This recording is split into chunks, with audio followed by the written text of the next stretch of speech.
Du coup, on en a fini avec les decks, mais j'ai encore 2-3 petites choses à vous montrer qui sont fort sympathiques. Bon, déjà, j'avais le petit Maconier que je vous ai montré tout à l'heure. On a les petites poches de stickers qui sont emblématiques, donc c'est celle-là qui vous permettait de faire vos petits livrets de l'époque. Donc ce carnet d'autocollants Merlin, qui est celui de mon enfance, que j'avais complété à 100% quand j'étais petit. Donc j'étais déjà un stronnon de la collection quand même les gars. Donc voilà, ça me rappelle tellement de souvenirs et d'heures de collection là-dedans. Les cartes sont magnifiques. Et on avait également le poster central que je n'ai plus. Voilà, donc ça fait partie des petits items que j'ai gardés depuis que je suis gosse. Dans les emblématiques du CD aussi, on a le Mew antique, donc qui se présente comme ceci. Donc dans 1 milliard de versions différentes. On a le petit Untail de Neo en promo, qui se présente comme ceci. Et un petit peu plus rare, on a le Meowth Game Boy. Donc ça c'est une version très dure à choper, car c'est la version avec l'étiquette intégrée scellée, dans laquelle on a la traduction en français et au recto en espagnol.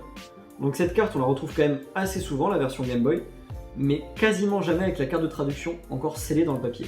Dans le même délire, j'avais chopé ça en brocante récemment. Donc on a le petit carnet avec les stickers de l'époque, dans 2 variantes différents.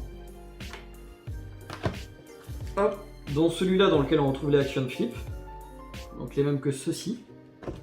Et pour finir en beauté cette vidéo sur Wizard, j'ai mon père qui m'a trouvé ça récemment en brocante, et je trouve que c'est une putain de pépite. Donc dans ce classeur, on a un petit Pokémon Dunking Bubblegum, donc c'était les chewing-gums de l'époque, pour ceux qui s'en rappellent. On a également des vieilles cartes, les toutes premières cartes de l'époque, avec des cartes Pocket Monster que moi personnellement je n'avais jamais vues avant, et que je trouve magnifiques, comme par exemple celle-ci. On a également les tatouages, donc ça c'est une pépite. On peut retrouver un petit collier. Donc là c'est un collier 07 avec carapuce.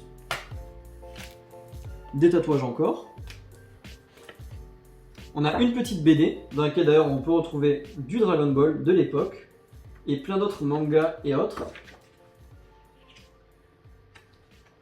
Donc je trouve quand même ça assez sympa, assez rigolo. Et même le manga est quand même vachement badass.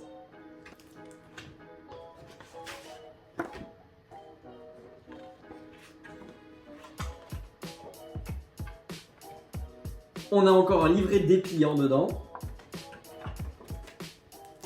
Et ça, je sais pas du tout ce que c'est encore scellé. Mais je n'ai aucune idée de ce que c'est. Et pour finir, un petit booster, donc Pokémon série 2 de Tops.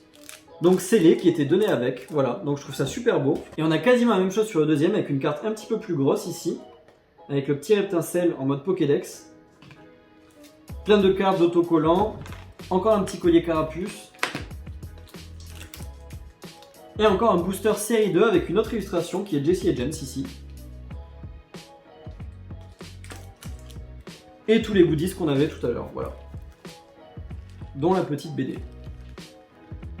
Au revoir.